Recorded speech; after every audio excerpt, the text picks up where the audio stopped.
L'idée de mouvement est un des fils conducteurs de l'histoire de l'art du XXe siècle. Dès le début du siècle, de nombreux artistes intègrent le mouvement dans leurs œuvres. On peut penser notamment au cas d'Alexander Calder, dont les mobiles sont devenus célèbres.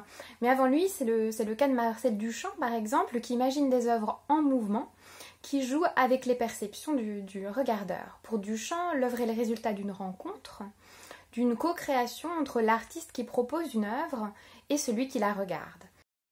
Et l'art optique qui émerge dans les années 60 pousse ce raisonnement jusqu'au bout. Le mouvement est dans l'œil du regardeur qui devient moteur.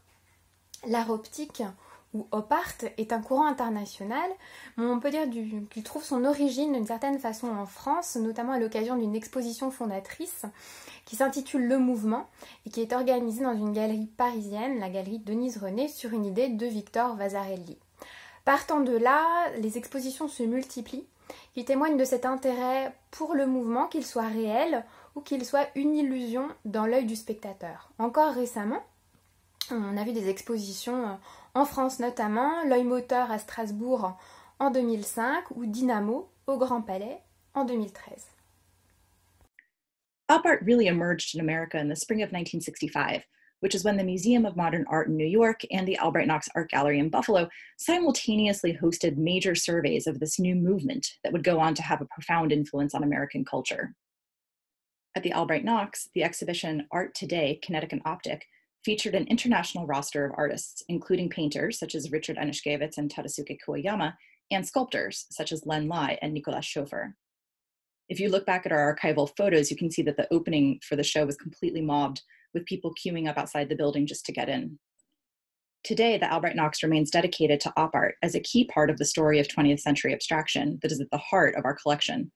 For over 6 decades, we have continued to collect and exhibit this movement, as well as the artists who continue its legacy.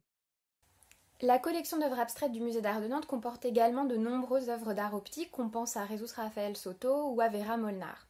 Lorsqu'on regarde les collections de Buffalo et de Nantes, on voit apparaître une complémentarité qui permet notamment de voir la diversité des pratiques et des procédés plastiques mis en œuvre par les artistes. Vous avez sous les yeux le cas de Victor Vasarely, avec une œuvre conservée à Buffalo qui met en évidence la façon dont il use du contraste noir et blanc et un subtil jeu de lignes d'épaisseur variable pour faire apparaître une illusion de profondeur sur une surface plane.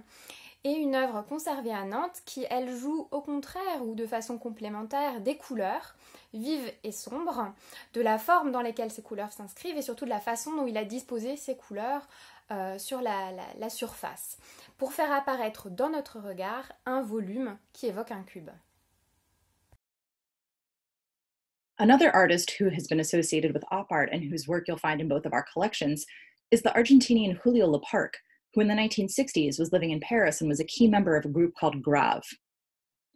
In both of these works, you see small squares that are suspended on strings that flutter as people walk past.